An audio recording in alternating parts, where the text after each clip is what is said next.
Well, I mean, you had touched on this before. You started taking drugs around this time yourself, and you waited until you got into your 40s before actually experimenting with drugs. Before I had experimented with cocaine, no,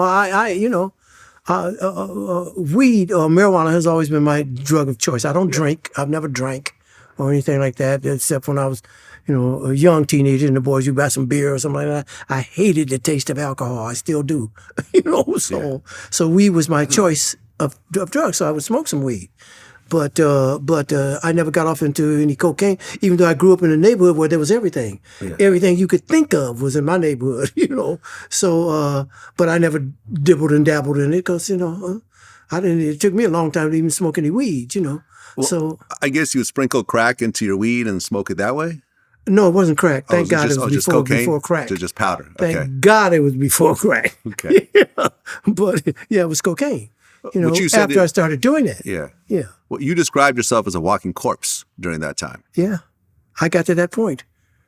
Whereas I was just walking around and, 5'11", and I'm walking around. I weigh 120 pounds and I don't have any belts or any pants or anything like that fit me. And I have to take a safety pin, and pin my pants on this side and on this side and wear my shirts outside so you couldn't see the pins holding my pants up and all that. And I was in dire straits. Yeah. It was ridiculous. And I hated me, for even letting myself get to that point, because if I could have sat down and written what I wanted my life to be, I would have written exactly what it was at that point.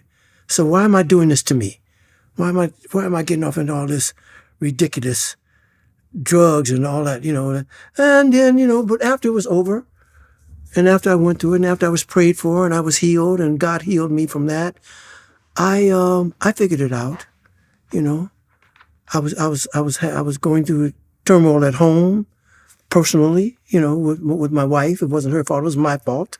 Well, right, because didn't you have a child outside your marriage around this time? Yes, I did. And then you actually told your wife that. Yes. And that caused a divorce. Yes. Yeah. Yes.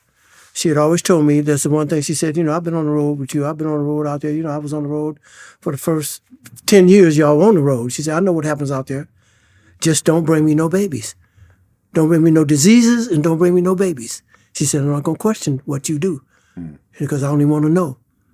And so then my youngest son was born. Yeah. And I had to eventually tell her. So she put me out. So I don't blame her. I mean, but anyway. Yeah, I mean, most women don't, that's usually the line where most women draw. So I was going through a lot of stuff at that time, and I didn't realize it at the time, and I couldn't figure out why I would let myself go that far into the drugs. And then my dad died, and my dad was my man, and just a lot of stuff had happened, and Marvin died, just, a lot of stuff was going on that was getting to me psychologically, which I didn't even realize it was. Right. Until retrospectively, I look back on it and all the stuff that I was going through. And then I realized why I let myself do something like that, trying to escape, but you can't escape from yourself. Right. And by 86, you eventually kicked the habit. Oh, yeah. But I didn't kick it.